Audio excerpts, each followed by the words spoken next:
Pomaže Bog, poštovani slušalci, draga braćo i sestre, i svi vi koji slušate ovaj naš program na Radio Svetigori, emisiju Hrišćani govore o Bogu i životu.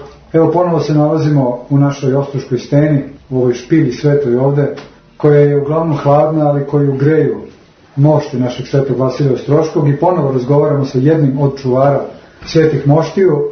To je sveštenik i rektor Cetinjske bogoslovije, gospodin Gojko Perović. Pomože Bog, oče.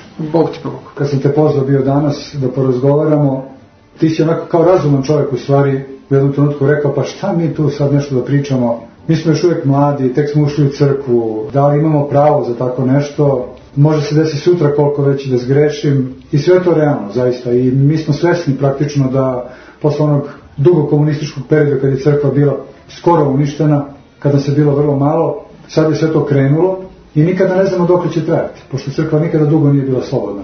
Pa eto, mi koristimo ovu priliku da sad dok smo slobodni, dok možemo da govorimo, malo da govorimo.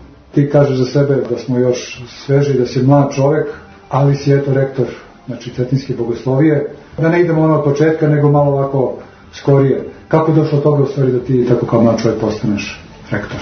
Sigurno je razlog tome što su potrebe crkve bile takve da su svi oni koji su stvarno trebali da budu na tom mjestu, po godinama, znanju i iskustvu, otišli na neke druge poslove. Prvi rektor bogoslovije, otac Momo Čilokrivokapić, je nastavio da obavlja dužnost arhijerejskog namjesnika i paroha Kotorskog. Njegov nasljednik, jeromonah Ionikije, je izabran za episkopa Budinjansko-Nikšićkog. Mnogi stariji sveštenici, kojih ima, obrazovani stariji od mene, su preuzeli druge obaveze. Mnogi vrlo obrazovani i iskusni monasi, svešteno-monasi, su preuzeli dužnosti nastojatelja igumana manastira po Crnoj Gori, koji, kao što naši slušalci znaju i svaki dan o tome slušaju, ima ih mnogo i njihov rad se obnavlja. Tako da onda došlo do te situacije da se, eto, ovako neko mladi, neiskusan i bira na mjesto rektora, i da se to desi tako da recimo u momentu izbora skoro ne bude zadovoljen ni jedan od uslova koji treba da ima kandidat za rektora. Ne znam, tamo 10 godina staža, da je primjeran sveštenik u svojoj parohiji, ja tek što sam počeo. Tako da je to bio ovako jedno iz nužde jedno rješenje kome je mitropolit pribjegao kad je predlagao Svetom arhijerejskom saboru to rješenje, i ja ovako pred Bogom izvanično sam obavljao dužnost vršioca, dužnost rektora dok se stvari ne dođu na svoje mjesto. Koliko si oče na tom mjestu? Pa ima nekih 10 godina. 10 godina? Znači možda dok ti ne postaneš iskusan pa da zvanično to prihvatiš onako? Za sad to najviše trudom mitropolitovim i mojih kolega u bogosloviji, kojih ima nas tamo 15 profesora i isto toliko ljudi koji obavljaju ove dužnosti pomoćnog osoblja takozvano. Dakle, tu su ekonomi, domari, vozači, kuvari, koji tako se trude usrdno u tom svom poslu, i svi oni obavljaju svoje obaveze u bogosloviji kao da obavljaju neke svoje kućne poslove. Posvećeni su školi kao svom domu, i to se tako jasno vidi u dvije stvari sigurno. Jedno je odaziv i odnos prema školi koji imaju svršeni đaci bogoslovije, koji se posle nekog godina vraćaju kao sveštenici, profesori bogoslovije, vjeroučitelji, monasi i tako dalje. A drugi je kriterijum kako ljudi vole da dođu u našu školu. Ponavljam, najviše privučeni tom neponovljivom harizmom mitropolitovom i njegovih saradnika. I zaista je naša škola postala jedan dom, jedno domaćinstvo gdje se svi osjećaju kao kod svoje kuće, ovi naši vjernici u Crnoj Gori i van Crne Gore. I hvala Bogu, je to tako. I onda u takvoj atmosferi zaista lako je vršiti tu dužnost. Kad svi vole to da rade i svi to rade baš dobro. Da, zanimljivo je da ima dosta đaka koji nisu u stvari iz Crne Gore.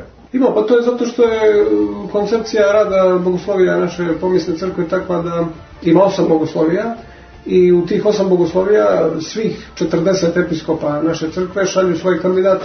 Ali kandidati Crne Gore ima i dovoljno za potrebe, to se vidi u 20 godina. Ja ne znam tačno koji je procenat, ali veliki broj parohija i u mitropoliji i u eparhiji Budinjansko-Nikšićkoj je trenutno, dok mi sad ovdje razgovaramo, pokriven sveštenicima koji su završili obnovljenu Cetinsku bogosloviju u periodu od 1992. pa do danas. Oče, jedna bogoslovija, u stvari ne znam koliko smo mi toga svesni, zapravo koliko je uopšte narod toga svestan, koliko je to jedna važna škola. za društvo, za crkvu, za narod, za državu, mada to država najčešće i ne obraća pažnju na to. Koliko je važno u stvari da sveštenici budu kako treba? Kako ti gledaš na to? Evo jedan podatak samo, kada je svojevremeno prije 150 godina ondašnji knjaz Nikola pokušavao da napravi neke obrise države i utvrdi neke prve institucije, pa među njima i prosvetne institucije, prva škola viša od osnovne koju je osnovno bila je upravo bogoslovije. Znači on je odmah znao kao vladar Crne Gore i kao prosvećen čovjek svog vremena, koliko se to moglo u ondašnjim okolnostima, jer je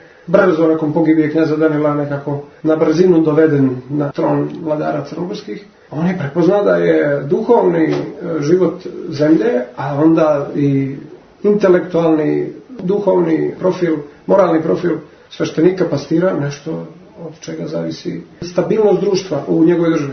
I ja mislim da se to nije mnogo promijenilo do danas, s tim što možemo biti blagodarni Bogu mi danas da više nismo u prilici da država se bavi tim poslom. To je bilo jedna nužda tada toga vremena i pokazalo se da je to kralj Nikola radio najbolje što je mogao. Mi nismo ni svjesni koliko on bio jedan čovjek posvećen crkvi. Znamo te podatke koliko je obnovio hramova i da je obnovio bogosloviju i da se trudio i čak i slao neke raspise da su obavezni prilikom bogosluženja u mjestima i selima makar po jedan iz kuće da bude prisutan na službi, pa onda oni Crnogorci odu pa stoje tamo u porti, neće dođu u crkvu, pa onda sveštenik piše, izvještava da nisu htjeli. Pa ja ne znam, kad bi se malo po tome ovako zagrebalo, on je jedinstven primjer u Europi da je po mnogo čemu po formi preuzimao forme tih zapadnih vladara i gradio sebe kao nekog tako kralja jedne male državice na Mediteranu, nalik mnogim tim monarhijama njegovog doba, ali je on zaista, kako je znao i umio, kako je ta nužda nalagala, da se maksimalno zalagao da crkva stane na svoje noge.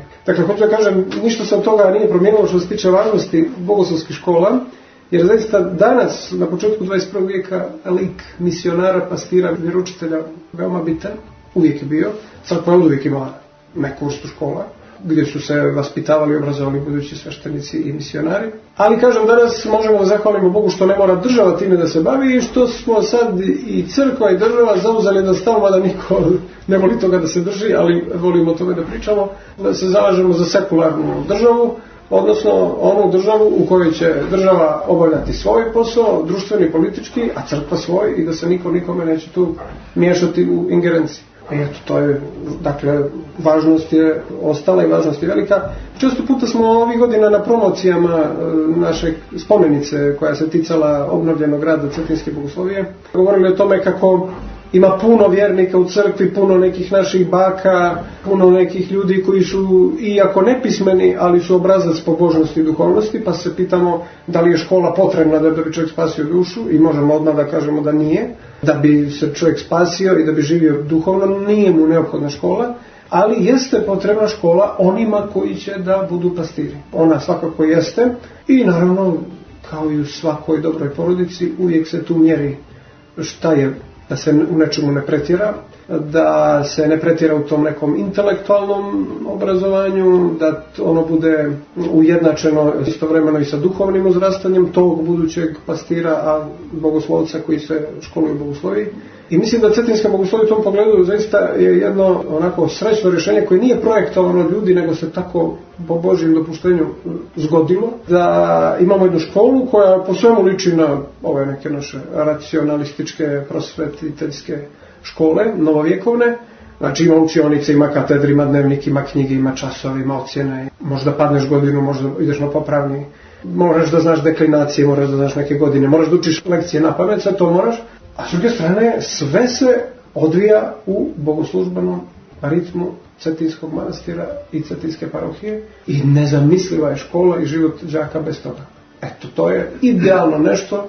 Onda opet sve to smješteno u jedan mali grad, u jednu malu varoš. Nije to jedan velegrad koji bi nas progutao i nas i djecu svojim ritmom, nego Cetinje zaista ima jedan nalik na one antičke polise, nalik od onog što danas mogu da vidim na Sremske Karlovce, koji isto tako imaju bogosloviju, isto tako imaju jednu lijepu značajnu istoriju, a isto tako su malo mjesto i omogućavaju da recimo i profesor i sveštenik pa i taj đak bogoslovije kroz 5 godina svog školovanja gotovo pa da upozna sve ljude u gradu, i one koji idu u crkvu i one koji ne idu, pa čak i one koji ne vole crkvu i koji vole, on je u prilici da posle 5 godina svakome kaže makar dobar dan, ako ne pomaže Bog. I oni njemu. i prodavačice, i apotekare, i one u domu zdravlja, i one tamo na sportskom igralištu, i one na autobuskoj stanici, i taksiste. Zaista jedno pravo obrazovanje čovjeka kako se samo poželjeti može.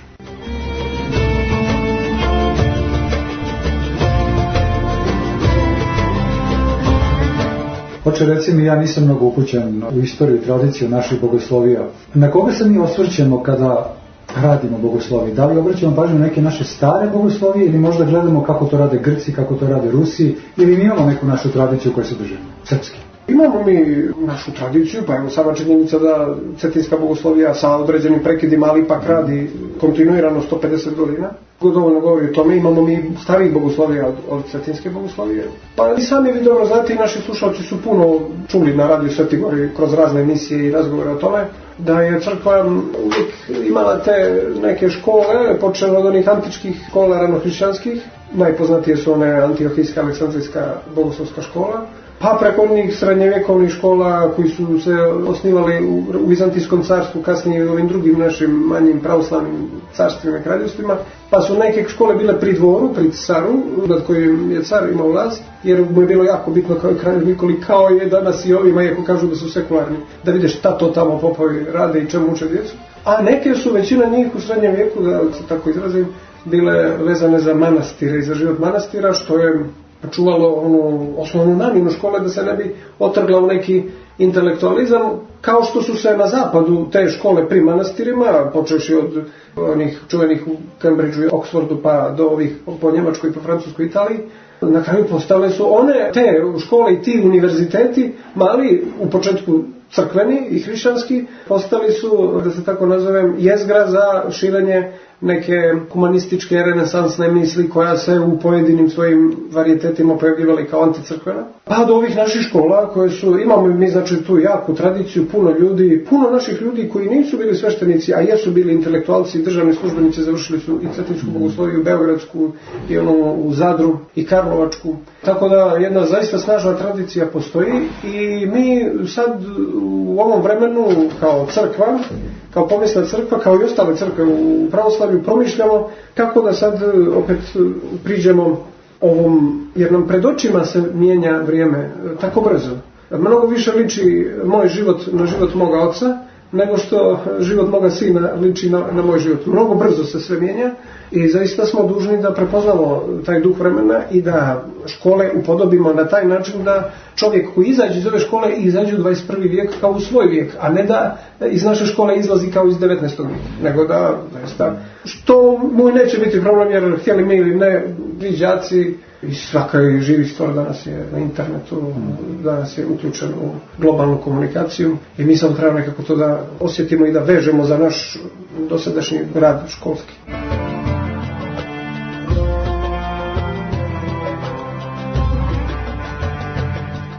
Oče, kada mlad čovjek posle osnovne škole, to je neki 14 godina, je tako, on upisuje bogosloviju i to je ulazak u crkvu praktično. Sada mi onako generalno gledano imamo predstavu da čovjek koji ulazi u crkvu, on to čini u pokajanju. A to su ipak mladi ljudi. I sad mene zanima, vrlo često razmišljamo o tome, mlad čovjek sa 14 godina teško možda ima pojma o pokajanju, može čak teško da ima i neki pojam o nekom svom ranom grehu, a opet svi ga imamo od malih nogu. Kako ti vidiš taj profil tih mladih ljudi danas koji dolaze? Mislim, to je jedno sad malo onako provokativno pitanje, možda malo i ružno, ali prosto da li su oni svesni u stvari u što ulaze ili samo vide to kao dobru profesiju ili je uglavnom u njima ipak to je to seme pobožnosti koje će možda tek jednog dana se razvije? Sve to što se sadrži u vašem pitanju, mnogo tih tema koje ste pomenuli, predstavljaju realan problem za pedagoge koji rade u bogosloviji, za sveštenike i profesore. Zaista, kako mlada duša dolazi, šta on ima u svojoj glavi i da li je on nečeg svjesan, da li tu ima pokajanje ili ga nema. Ali tu treba stvari relaksirati u tom pogledu što zaista shodno njihovom uzrastu teško da možemo govoriti o nužnosti pokajanja. To su djeca koja rastu, osim u ekstremnim slučajevima nekog naročitog loma u porodici, pa da u tim godinama dijete projavi neku vanrednu zrelost koja ide ispred njegovih godina. Kad smo danas pričali o ovoj emisiji, pa smo pomenuli naše tradicionalne porodice i našu tradicionalnu pobožnost u porodicama u vrijeme komunizma. Recimo, može da nam izgleda kako smo mi odrasli u kućama u kojima, slavila se slava, Božić i Vaskrs, djeca su krštena u prvoj godini života, tu je bio kum i tako dalje, ali kako je to sve jako minimalno, skoro nedovoljno u odnosu na punoću bogoslužbenog života koji mi danas osjećamo i kako niko od tih ljudi koji su to tako tradicionalno obavljali nije imao nikakvo pokajanje i bio daleko od Boga. Međutim, kad sad čovjek pogleda na život tih ljudi u komunizmu, dakle ponavljam u komunizmu, a ne da neko danas tako živi nego tada, veoma je značajno što dijete od prve godine ima neke upečatljive vizualne predstave poput svijeće koja gori, ikone, nekih tako rečenice koje djetetu izgledaju kao uzrečice, a koje glase pomaže Bog, Bog ti pomogao, hoću ako Bog da, Hristos se rodi. Evo, mi danas znamo i o tome puno govorimo i u našim emisijama, da pominjanje Gospodnjeg imena i u Isusovoj molitvi i uopšte u neprestanoj umno-srdačnoj molitvi znači puno, da u imenu Božijem je spas. Zaista puno znači za dijete, kad čovjek napravi retrospektivu, koliko su te neke na izgled beznačajne stvari, uobičajene stvari koje su djelovale da ljudi nisu ni svjesni šta govore, ali sad je jasno da jesu jako bili svjesni. Koliko je to značilo i koliko se recimo sad čitajući život Petra II. Petrovića Njegoša, pa kad jedan od mnogih putopisaca koji su željeli dođu na Cetinje da ga vide, to čudo od vladike, od intelektualca, od lijepog čovjeka i tako dalje. Pa kad on jednom da li Njemcu ili Čehu objašnjava, pita ga, šta znači ako Bog da? A Njegoš mu kaže, znate, kada nekome u našem narodu ne uspije u onome što je naumio, mi obično kažemo nije rekao ako Bog da, odnosno nije se oslonio na Božju pomoć. Dakle, upijanje tih izraza, tih vizualnih predstava, ikona, svijeća, kladionice, popa koji dođe jednom u godinu da obavi obred za slavu ili krsti nekog novorođenih ukućana, to zaista nikako ne može biti bez značaja. I onda možda naše priče su neponovljive i teško ih je porediti, priče nas svih u crkvi. Možda nekad i nisu potrebni, ne da nisu potrebni, ali možda nisu svi putevi isti ulasku u crkvu, negdje pokajanje u smislu nekog kataklizmatičnog potresa i procesa u ličnosti priliči i Božjoj namjeri u čovjeku i nečijem senzibilitetu i nečijem karakteru, a negdje to sve ide onako ravno i mirno, mada tad ovako da pričam ovako opušteno. Ipak moram reći da neko jače približenje Bogu i ulazak u jedan intenzivniji molitveni život, mislim, ipak nije moguće bez nekog emotivnog potresa, ako se on nije odnosio na lično možda mene, ali se možda odnosio na neki potres u okolini. Može to biti recimo neki gubitak nekog bližnjeg koji je bio potpuno neočekivan i iznenadan. Recimo, čujem priču od te naše djece koja dolazi u škole i koji tako. Uvijek tu ima neki potres u pitanju, što kaže jedan moj prijatelj i kolega u bogosloviji, religiozan čovjek je jako osjećajan čovjek, svaki čovjek. Jako je osjetljiv. Ima neko čulo koje ga veže za jednu temu, pored koji drugi prolaze bez osjećaja. Da li možda ima neki problem u porodici, ili ima neki problem u ulici, ili ima neki problem na poslu, ili ne znam ja. Uglavnom, sva ta djeca koji dođu u školu, ipak ona su pokrenuta nekim jakim emotivnim talasom. Nešto ih je pokrenulo i nešto ih je vezalo. Mi smo ove školske godine prosto natjerali sebe da damo jedan mali pismeni test za kandidate na prijemnom ispitu, jer vidimo, a to će slušalci koji slušaju ovu emisiju razumjeti o čemu pričam, vidimo da su kandidati koji dolaze iz osnovne škole da im manjka one vrste pismenosti koju smo imali mi kad smo završavali osnovnu školu. Tamo se više niti šta piše, niti se šta čita onako kako smo mi čitali. Ja pričam s jednim đakom, bukvalno ga tjerajući da pročita Dostojevskog, a on mi iskreno kaže da ne vidi potrebu zašto bi čitao cijelu knjigu ili ne znam Tolstoja, kad on to na forumima i na internetu ima već sve prepričano i bolje možda nego što bi on to povezao i kad bi čitao. I sad pred njim stoji ovolika knjiga, ne znam, Ana Karenjina, pričam o jednom đaku koji je u gimnaziji svjetskoj, ali nebitno, to je taj uzrast. Ovolika knjižurda, a tamo na forumima ima već sve to objašnjeno, ko se u koga zaljubio, ko se ubio, zašto bi on to čitao? I dakle, sad da ne želim temu, znači opada ta pismenost, i mi smo sebi onako rekli, ajde da vidimo, mi vremi da napišu neki sastav. Pa smo dali temu, onako na brzinu smislili zašto sam upisao bogosloviju. Iako se jedan od naših sveštenika šalio, kaže, dali ste temu kao oni u ambasadi kad potpisuju nešto za pasoš, pa kao i da dokaže lojalnost drže kao zašto volim druga Tita ili tako nešto. Ali ne, nije nam to bila namjera, nego zašto volim bogosloviju, da vidimo kako se dijete pismeno izražava. I jedan je rekao da voli bogosloviju zato što mu se dopadaju svešteničke odežde i miris tamjana u oltaru. Ja ne vjerujem da je tu pitanju neki karijerizam tog djeteta, nego znači to je takav tip, vizualni. Pa neka nevinost prosto. Nema, da, to je nešto, ja sam prosto ostao onako pozitivno iznenađen, da je bio tako iskren, da nije nešto izmišljao, nego je prosto tako rekao da mu se jako dopadaju te boje odeždi i taj tamjan ujutru kad sam na sunčan svijetu, svašta je nešto rekao. Hoću da kažem, podobno njihovom uzrastu ima tu i pregršt motiva, malih, skrivenih, možda njima neobjašnjivih, možda i meni neshvatljivih, kao njihovom profesoru, koji njih sasvim sigurno pokreću u jednom pravcu, da će oni sutra moći da vladaju svojim životom i da vode druge ljude duhovno. Oče, kad smo se već dotakli tih mladih godina, tih nekih bilo lomova, bilo ne, bilo blagog ulaska, bilo ne, ukoliko nemaš ništa protiv, možemo malo da čujemo o tvojoj mladosti. Odakle si ti? Gde si porastao? Kako je kod tebe to? Da li si ti isto išao u srednje bogoslovije ili tvoj neki drugi put bio? Pa to su bile godine kraj 80-ih, početak 90-ih, kada malo je kome od nas, pa i meni padalo na pamet bogoslovija. Ja sam odrastao u Herceg-Novom. Sve je to bilo u duhu onog o čemu sam prije pričao, jedna tradicionalna hrišćanska porodica koja je bila vezana za te neke, kako nama danas izgleda, minimume, a ja bih danas rekao, vezano za ono vrijeme, maksimume duhovnog života, da se održi taj, kao što je moj prijatelj lijepo reče, za taj period komunizma i naše crkvenosti u njemu, kaže, čuvali smo žar ispod pepela. Dakle, odlazak u bogosloviju nije bio na kraj pameti, ali isto tako kao i ovim đacima kojima smo sad pričali, mladi čovjek dođe do neke barijere kada shvati da s razmjere njegovih želja i okolnosti njegovog života nisu iste, odnosno prosto neđe čovjek na jedan zid pred kojim se zapita, čekaj, dakle, ono što ja želim i ono što mislim da mogu, ja u stvari vidim da to ne može da se ostvari i ja vidim da to ne mogu. Sad, zašto je to tako? Zašto imam neke želje koje idu dalje od mojih mogućnosti? Zašto ja nemam neke želje koje su u skladu s mojim mogućnostima, pa da budem miran i bez nekih potresa u sebi? Pomenuo sam prije, kad sam govorio o ovim đacima, da kod mene je u nekom periodu kraja srednje škole došlo, kao i kod mnogih od nas, to je bila gimnazija u Herceg-Novom. Gledao sam i čuo da ljudi umiru i do tada. Ali kada je jedna jako bliska osoba, puna života i snage u mojoj blizini iznenada otišla sa ovog svijeta, onda stvarno nisam to mogao sebi da objasnim. A nisam mogao ni da završim na racionalnom objašnjenju. Zašto? Zato što sam imao veliku ljubav prema toj osobi. I onda šta ću ja s tom ljubavim? Znači mogu da objasnim šta se desilo sa tijelom. Završavao sam srednju školu, znači učio sam i fiziku i biologiju, znao sam šta se dešava. Ali gdje je ličnost koju ja volim, gdje je predmet moje ljubavi? Nema ga. A ja osjećam da nije tako.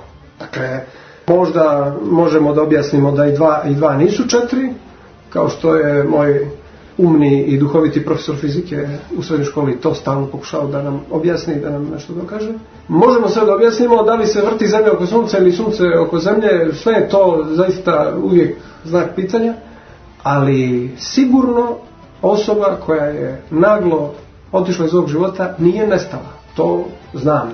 Ne da vjerujem, nego to znam. I to pitanje me onda pokrenulo u pravcu tako tih tema, filozofskih, religioznih. A ono što je bilo jako bitno vezano za ovaj život tradicionalne porodice i odrastanje naše u toj atmosferi da ipak znamo za Boga i za ime Božije, odlazak prvi u crkvu na prvu liturgiju, negdje u tim danima srednje škole, na prvu liturgiju, na vaskršnju liturgiju u manastiru Savina, koji je bio na kilometar od zgrade gimnazije, i jedna naša profesorica marksizma Višnja Kosović, koja je sigurno slušala emisiju, koju smo mi zvali ne Višnja nego Višnja, koja dođe na čas marksizma i kaže, znate šta, ja ne mogu ništa da vam pričam o marksizmu jer ja u to ne vjerujem, ali kaže, imate tu blizu manastir Savinu, pa evo, dok se ovaj čas ne završi, možete dodati do manastira Savine da malo prošetamo.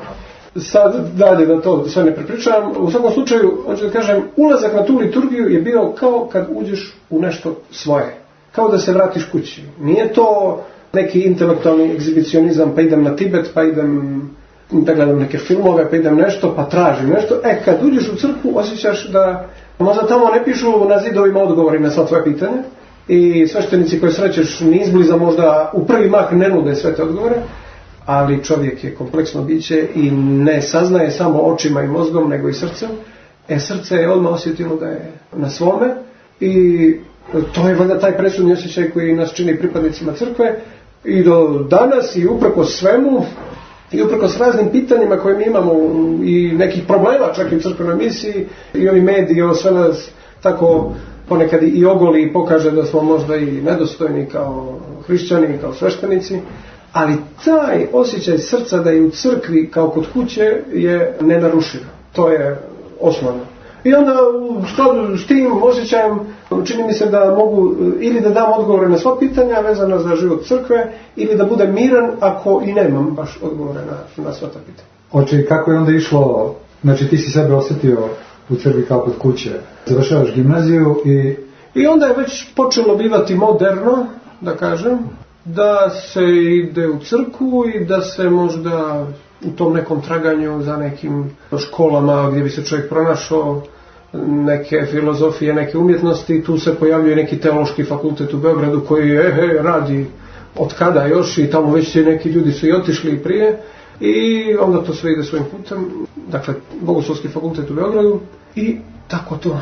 Tu sam onda upoznao i ove naše sveštenike šire od onog kruga sveštenstva u Herceg-Novom i sadašnjeg vladiku Joannikija i našeg mitropolita. I kad se taj fakultet završio, ubrzo nekako je došlo do toga da se pojavila potreba za profesorom u Cetinskoj bogosloviji i tu dolazimo na početak ove priče. A oče, reci mi, kada si otkrio crkvu kao tako, ja se opet malo vraćam na to, da li si ti išao, tako kažem, srcem, poluintelektualno, tako intuitivno kretao, ili si ti već počeo aktivno, recimo, da, prosto tako da kažem, se baviš molitvom, da li si okusio molitvu, da li si počeo taj delatni deo hrišćanstva da sprovodiš stvarno u svom životu? Prvo je bila ta neka više kao neka poezija. Srce je išlo kao neke od onih životinja koje idu na impuls toplote, koje nemaju možda ni oči, ali bivaju privučene svjetlošću ili toplotom. Tako sam ja osjetio prosto gdje je istina. I zaista je to bilo malo u nesrazmjeri sa nekim potrebama intelekta, koji je htio svašta da pita i koji je htio jasne odgovore, kojih nije moglo biti ni u crkvi. Ali evo do danas upečatljiviji su mi ostali neki odgovori, recimo oca Justina u Savini, igumana Savinskog, koji ni izbliza nisu bili odgovori precizni i jasni, ali jesu bili odgovori puni neke dobrote i neke potpune ostvarenosti u Bogu. I do danas su mi ostali oni upečatljiviji nego recimo neka od predavanja, a bilo ih je mnogo kad čovjek iz provincije dođe u Beograd 90. godina pa trči od okruglog stola do okruglog stola, sluša, ne znam, filozofe, pjesnike, istoričare i tu nema šta ne možeš da čuješ na srpskom jeziku. Sve što može da se kaže na srpskom jeziku ti ćeš čuti u Beogradu. Ili protiv crkve ili za crkvu ili ne. Međutim, hoću da kažem, srce tek kasnije negdje u toku studiranja prosto je, da kažem, intenzivnije, jasnije i do kraja počeo taj bogoslužbeni liturgijski život i neka moja jasna rješenost i prepoznavanje da samo to ima smisla u životu, da to ne bude samo tako neka emocija, neka lijepa misao o Bogu. Meni, recimo, na početku mog bavljanja teologijom neke su mi fraze parale uši i bile su mi jako nekako život u Hristu, recimo to mi nikako nije bilo šta to znači život u Hristu, čak mi je malo bilo i jezički rogobatno, a sad znam da to jedino ima smisla, život u Hristu, da se zaista živi u Bogu, a da čovjek ne živi neki svoj život posmatrajući između ostalog među mnogim stvarima i Boga, nego da se živi u Bogu zaista, ali da bi se ta rečenica izgovorila smisleno i da bi čovjek osjetio zadovoljstvo tim smislom, zaista mora da živi punim crkvenim životom i da mu bude, kao što ovdje ljudima govorimo, savjetujemo u Istroškoj svetinji, da se život odvija od nedelje do nedelje, od praznika do praznika, od službe do službe, da se ili pripremamo za službu ili Bogu blagodarimo što se služba već desila. Znači ne postoji treće stanje, samo biti na bogosluženju i pričestiti se živim Bogom.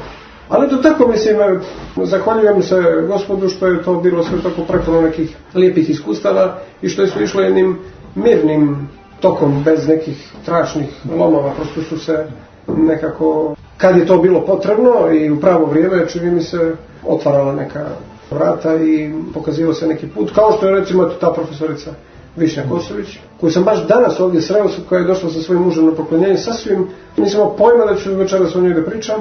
Ona je inače i pjesnik, i ona je sve samo nije marksista, ali ona je filozof, pa žena pjesnik, pa majka 3 djece, supruga jednog divnog muža, Radovana Kosovića, ali nije marksista, ali su im dali da predaje marksizam. Ona je tako nama rekla, pošto normalno je marksizam bio 5. ili 6. čas preko.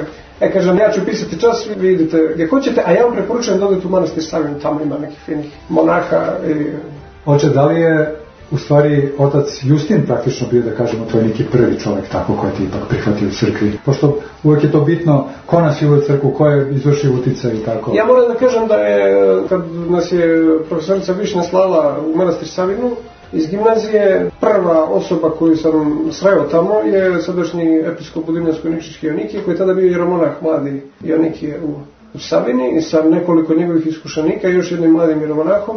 To je bilo nešto božanstveno. Ta vaskršnja liturgija, jutrenje pa liturgija, čovjek sad kroz ovu službu o kojoj smo pričali, dođe u situaciju da ode i u Svetu zemlju i da bude blizu patrijarha Jerusalimskog i Ruskog i Carigradskog, ali ne mogu to da uporedim sa utiscima sa tog jutrenja i te vaskršnje liturgije u manastiru Savina.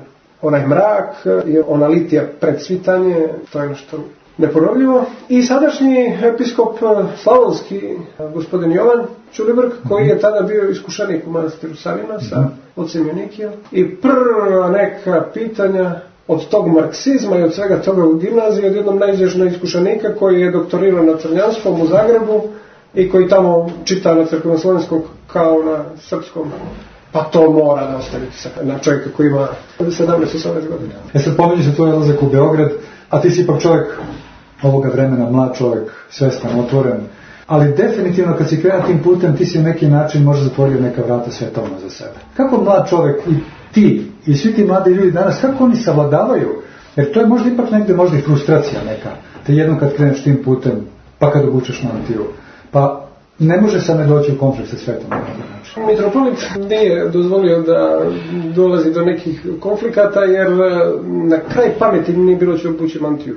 Ikada. I studirajući teologiju i završavajući i odlazeći u Cetinje u Bogosloviji da radim, ja sam imao predstavu da će to biti tako neki rad profesora u Bogosloviji, da ću da se bavim naukom, da ću da nešto čitam ili ako bude Bog dao načina da se bavim teologijom ili da nešto prevodim ili šta je da. I onda jednog jutra, neposredno po diplomiranju, mitropolit kaže, jer sam počeo da radim u Bogosloviji, a još nije bio završen diplomski, tih nekih pola godine, nešto, to je bio neki intermezzo. Kaže mitropolit, jesi ti diplomirao? Ja kažem, hajde, kaže, da te rukopolažemo preksutra. Pa kako preksutra? Pa kako da mi rukopolažete? I onda se ja sjetim mojih pokojnih sada baka, tada je jedna bila živa, kako je bila, uz sve tu nauku i sve to studiranje po Beogradu, ja tada, tog jutra, kad mi mitropolit rekao da će da me rukopoloži, ja tada sam osjećao da je moja vjera u odnosu na njihovu, recimo moja pokojna baba po majčinoj strani, kad god sijevne munja, to je bila jedna žena koja je imala samo 2-3 razreda osnovne škole, kad god sijevne munja, ona ustane i prekrsti i kaže slava ti i milost Sveti Vasilije. A onda se sjećam da je poslije toga, sjećam se tih detalja iz njenog života, ona je poslije toga sa mojom tetkom i tetkom otišla u manastir Ostrog i cijelivala mošti Svetog Vasilija, što je za nju bilo kao ne znam šta, da je otišla u da neko najljepše mjesto. Onda je dodavala poslije toga kad bi munja sinula, kaže slava ti milost Sveti Vasilije što sam te cijelivala. To je ona izgovarala svaki put. I sad ja kažem, mi svi znamo da je to praženje elektriciteta, da je to grom, da to nema veze sa Svetim Vasilijem. To ja tako tada mislim. Ali eto, baba, poštujem tu njenu emociju. Sad kad završiš teološki fakultet i predaješ u Bogosloviji, pa počneš da razmišljaš o toj njenoj vjeri i gdje je tvoja vjera, a gdje je njena, i kad je mitropolit rekao za to rukopoloženje, ja kažem, Vladiko, imao bi mnogo toga da vam kažem, ali evo, najslikovitije da vam kažem, ja nemam ni 10. dio vjere koju ima moja baka koja, eto, tako i tako radi. I njen odnos prema oltaru i prema časnoj trpezi i ova moja druga baka koja je pekla prosvore neke dok je bio tamo otac Joanikije u Savinu, sad ne mogu da im se a mitropolit kaže, nema veze, otprilike nemamo kad da čekamo sad da tebi ta vjera poraste i da se usavrši, nego oltar će te vaspitati. Oltar će te vaspitati kako treba. Hoće reci nam malo o toj izvišenoj svešteničkoj službi, kako to sad, kako te vaspitava oltar, kako ti to vidiš sve? Pa eto, kad ne bi bilo oltara i kad ne bi bilo svešteničke službe, čini mi se da bi u mnogo većoj mjeri bio prepušten nekim mojim proizvoljnostima moje ljenosti, proizvoljnostima nekih mojih, ne znam ja, intelektualnih stanja, pitanja, odgovora, zanimljivosti, traganja, nekih aktivnosti koje bi ko zna bili. Ovako, tamo je taj oltar koji zove da, ako ništa drugo, u subotu večer se pripremiš za nedelju, da počistiš, da središ, dobro, tu su đaci i sve tako, da se osluži, ako se ne stigne u togu preko dana, taj svjetski život sveštenika u parohiji nije nekada nalik ovome u manastiru kad možemo da služimo svaki dan. Ali opet s druge strane, zahvaljujući životu bogoslovije, za razliku od možda nekih drugih parohija, mi u Cetinskoj parohiji svakodnevno obavljamo bogosluženja, ali hoću da kažem, ako sve to nekako i propustiš i ne znam šta, i budeš ili bolestan ili lijen ili opravdaš sebe, čekate subotnja večernja ili bdenije i čekate nedeljna liturgija. I to je nešto, nema ko drugi da dođe, moraš biti tamo. I to je nešto prosto što te primorava i što te sve više, a to je sad ona opasnost ove naše emisije, o čemu mi pričamo, što te sve više transformiše, da kažem, preoblikuje od jednog čovjeka koji bi vrlo lako dopustio sebi i opravdao sebe u mnogih stvarima i dopustio sebi razne pogodnosti i lagodnosti i šetnje do kasno i priče do kasno i šta ti ja znam, ali ne možeš, nego sve više ličiš na neki crkveni sasud iz oltara. Tako te oltar vaspitava. Znači ti si tamo jedan sastavni dio tog oltara, ne možeš to bez tebe. Ne možeš ti da ne dođeš. Ili ako ne dođeš, to onda moraš debelo da se potrudiš.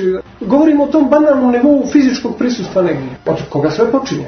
Jer ako nisi fizički prisutan, onda ćeš biti i emotivno i duhovno i impresivno isključen, a ako si fizički prisutan, onda je to, znači budi tu na službu. Onda to već dalje, da ne pričam kako shvataš da je uloga pastira u parohiji nezamjenjiva i da ljudi... Znači, oče, ti imaš i parohiju, ne samo da si rektor, tako? Pa mi svi sveštenici na Cetinju i otac Obren koji je sekretar mitropolije i otac Anđelko koji je isto tako službenik u sekretarijatu i ja koji sam u bogosloviji, nas tri sveštenici smo svi na parohiji Cetinskoj. Kažem i tvrdim sada putem ove emisije jednoj od najboljih parohija u našoj ponosnoj crkvi. Najboljih. A da se zadržim na onom opisu Cetinja kao male varoši u kojoj svakoga zna i u kojoj... Dakle, taj parohijski život prosto... Pričao mi je jedan moj prijatelj iz vojske tamo 90. godina, oni su se kao mladi vojnici zatekli negdje na ratištu. On nije znao ni da pušku rasklopi, a kamo li što drugo. Međutim, po onoj ludoj politici iz onog vremena da su neka djeca koja nisu znali da pucaju završavala negdje na nekim linijama fronta, on se zatekao u jednom selu srpskom negdje tamo, ne znam, u Bosni ili u Slavoniji, ne sjećam se više. Uglavnom, izašao jedan domaćin i rekao, blago nama, evo došla vojska da nas brani. A taj moj prijatelj je rekao, ma kakva vojska, mi nemamo pojma ni o čemu, nismo mi vojska. A ovaj čovjek, Srbin, je rekao, kako niste? Vi ste ovdje jedina vojska, nema druge. Kaže, meni tada, kaže, simalo u glavi da ja stvarno sam tu da štitim tu porodicu i tako dalje, sad da ne pričam o tome. Uglavnom, to je isti utisak kao i na parohiji. Ti možeš da misliš i da si, možeš da imaš neko visoko mišljenje o sebi, možeš da imaš neku karijerističku zamisao u glavi da ćeš biti ne znam kakav sveštenik i ne znam kakav duhovnik, ili da misliš da si skroz nedostojan i da to nikak neće ići kako treba. Šta god ti mislio onog momenta kad si posljedno na parohiji, ti si taj i nema drugog, ni boljeg ni goreg. To je to. I ljudi kažu, oče, dođi sutra da nam prekadiš, oče, dođi sutra, ženim sina, oče, umrla je majka, dođi da je sahrani. Ta nezamjenjivost sveštenika, ona bi u stvari trebala da odlikuje sve hrišćane. Nezamjenjivost u svetinji, nezamjenjivost u tom životu u Hristu. S jedne strane, može sve bez nas, to se svaki dan uvjeravamo, da smo svi danas do sutra i da uopšte nismo bitan faktor ni u našem životu, a kamoli u životu drugih ljudi. A s druge strane smo nezamjenjivi i jako trebamo i Bogu i svetinji kao neponovljive ličnosti. Pa dakle, taj oltar i sa svim što iz oltara izlazi, sve te trebe, sve te litije, sve te akademije, sva ta predavanja, sve to, prosto, hoću da kažem, čovjeka koji dobro obavlja svoju svešteničku službu, a meni se ponekad učini da Bog daje takav neki odnos, ponekad, rijetki su ti momenti, zaista više to nisi ti.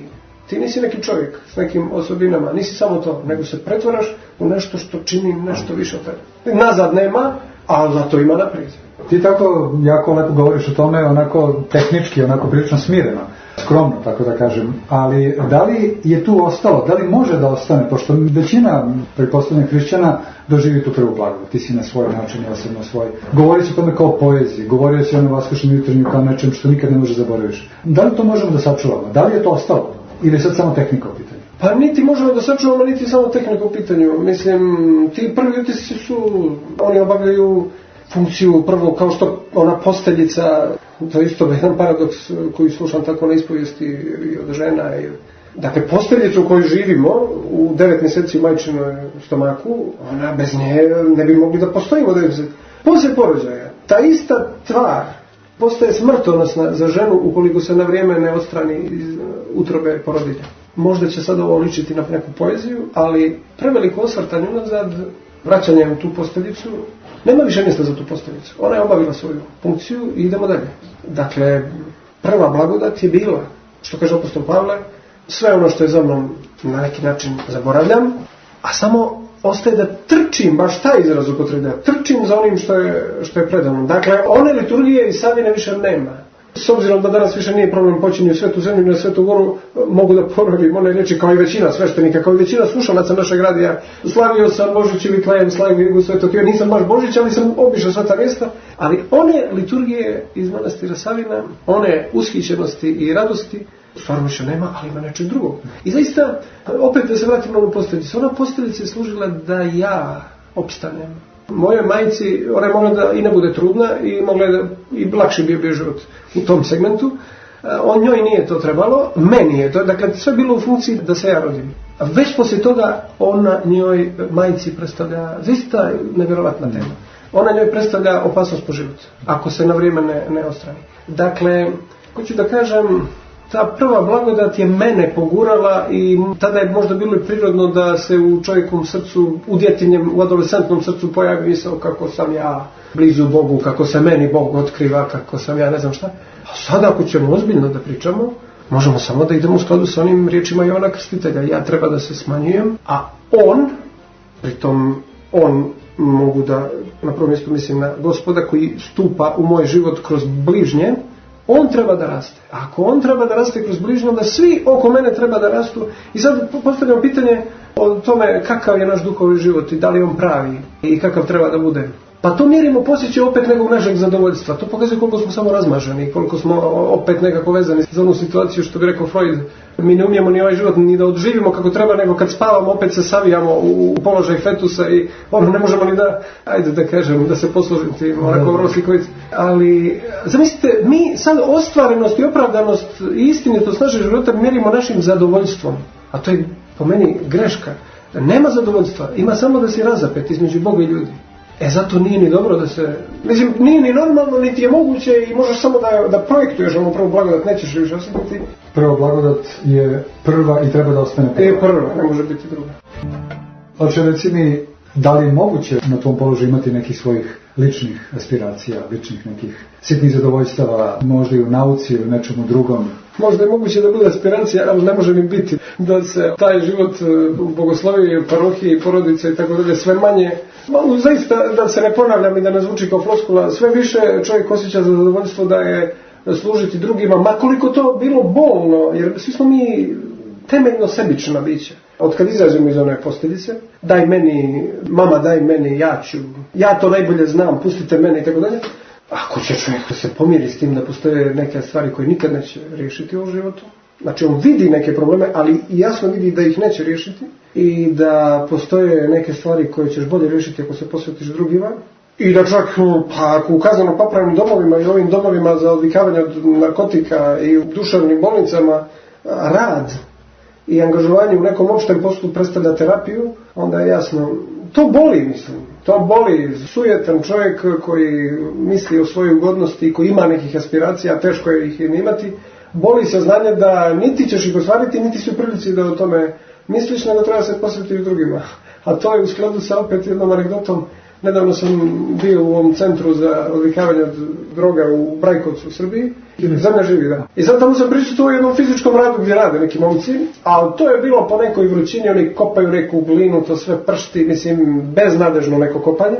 A oni momci onako jaki, ali to su sve bili momci izvučeni sa ivice smrti. Mislim, te priče njihove su nevjerovatne.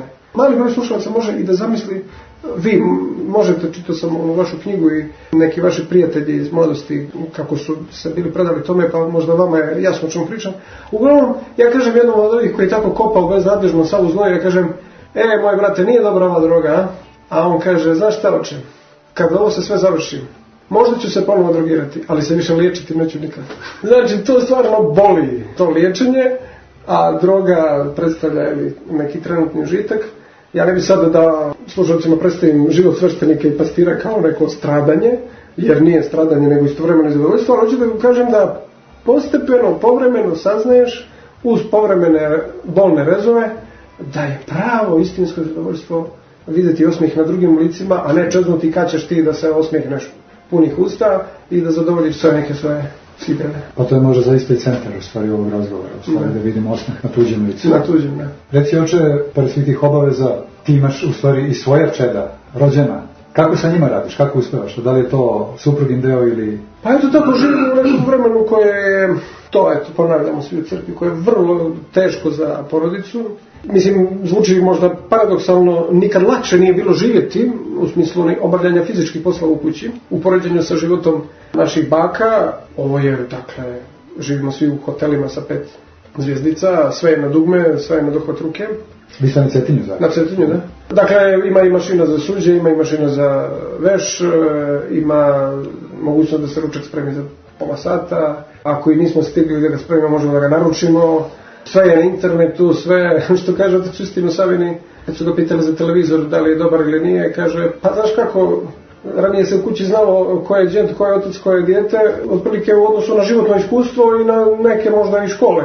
A sad pred onim televizorom, kaže, svi smo u istom razredu.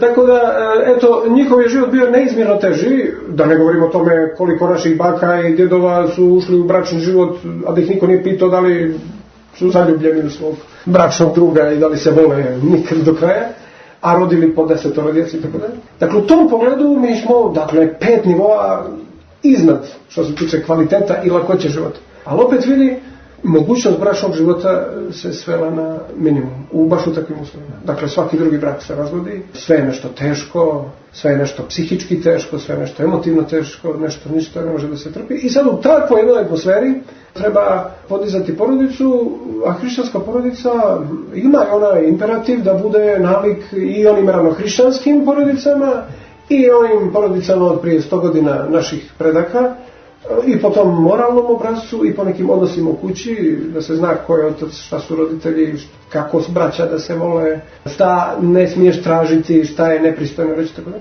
Eto, kažem, to je baš onako specifično, ali slava Bogu, dobro je, lijepo je kad Gospod blagoslovi dom. Koliko imaš djece? Ljubavlji, imamo 5 djece, supruge.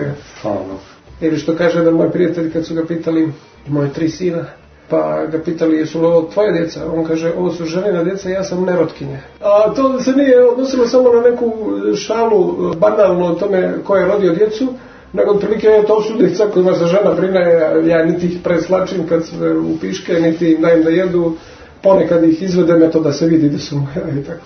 Pogotovo danas život sveštenika dobrim dijelom u formalnom smislu liči na život nekog poslovnog čovjeka koji je od jutra do mraka negdje van kuće, ali opet s druge strane, ako je već to blagoslov da se porodica napuni novim malim ljudima, i to je ono što u našoj crkvi, ono, kad pitate malo djete po čemu se katolička crkva razlikuje od pravoslavne i obrnuto, taj celibat u katoličkoj crkvi i ta obaveza čak da sveštenik koji nije u monaškom činu da ima porodicu, onda je on obavezan da brine o toj porodici, a ne da je prepusti nekom slučaju. To je jedna njegova misionarska obaveza, koja je lijepa i ispunjava čovjeka u potpunosti.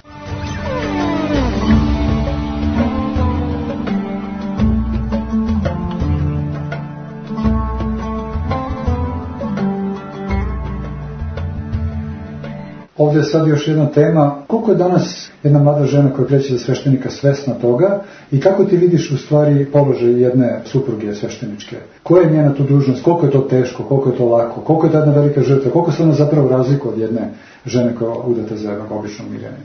Pošto je jako zahtjevno pitanje, a nemam ambiciju ni da pokušam da odgovorim nešto svojim riječima, ispričat ću jednu opet anegdotu iz mog života, a vezano za slučaj jednog poznatog čuvenog sveštenika. Naime, moja supruga i ja smo bili fascinirani u jednom momentu kao i mnogi hrišćani mladi onom knjigom Dnevnik Aleksandra Šmemana i bukvalno da je bilo jedno vrijeme da se ni o čemu drugom nije pričalo nego o toj knjizi. I mi smo se utrkivali da pokažemo da smo nešto pročitali s nekim datumom, neke njegove utiske. I tako opsjednuti šmemanom, a i svojim nekim životom, početničkim, porodičnim i hrišćanskim, i ja pop i ona popadija, ja naiđem negdje neki đak kroz bogosloviju pronio jedan mali, u stvari, ja mislim da je to bio Vidoslov, ovaj časopis Zagorsko-hercegovačke eparhije, i tu se u sadržaju pojavljuje tekst koji piše žena Aleksandra Šmemana i kaže život sveštenikove supruge. Taj naslov. Ali ja nemajući vremena, pošto je to bilo sve radnog dana, nemajući vremena da čitam taj tekst, tada ja onako oduševljeno uzmem i to kopiram i kažem đaku, idi ponesi ovo popadiji. Naravno stavim ja to koverat da on ne zna o čemu se radi i s nestrpljenjem čekam da dođem kući jer znam da je ona to pročitala i da čujem utiske. Dakle, sad žena tog tako pametnog, čuvenog, divnog teologa, sad ona piše o njenom životu, pa to tek treba pročitati, da vidimo šta je to. Ja dolazim kući, ja kažem, jesi pročitala? Kaže ona, pa jesu. I šta kaže? Pa kaže, ovdje nema ništa o njoj. Kako nema? Ja kažem, to je naslov. Ja kažem, onda je to neka greška. Ja kažem mojoj ženi. A moja žena kaže, nije greška. Ne, apsolutno nije greška. Dakle šta, ona piše kako ga je upoznala, pa kakav je on bio kad ga je upoznala, pa šta je on sve znao kad su se upoznali, pa kako je on bio duhovit, pa kako je bio obrazovan, pa kako je on krenuo na parohiju, pa kako je on postao ovo ono, kako je on umro, ko je došao da izvidi saučešće, kakva je bila sahrana, ko je držao govore. Ja kažem, pa onda je znači ipak greška u naslovu. A ona kaže, ne je greška. Ovo je život popadije. Ona je tu negdje između ovih redova. Ne vidi se. Da. Tako, može da zvuči kao neka duhovitost, ali vjerujte mi, vrlo ozbiljno. Vrlo ozbiljno, čak nekog od budućih popadija može da zabrine. Ne, ona to piše sa oduševljenjem, ta stara popadija. Naravno.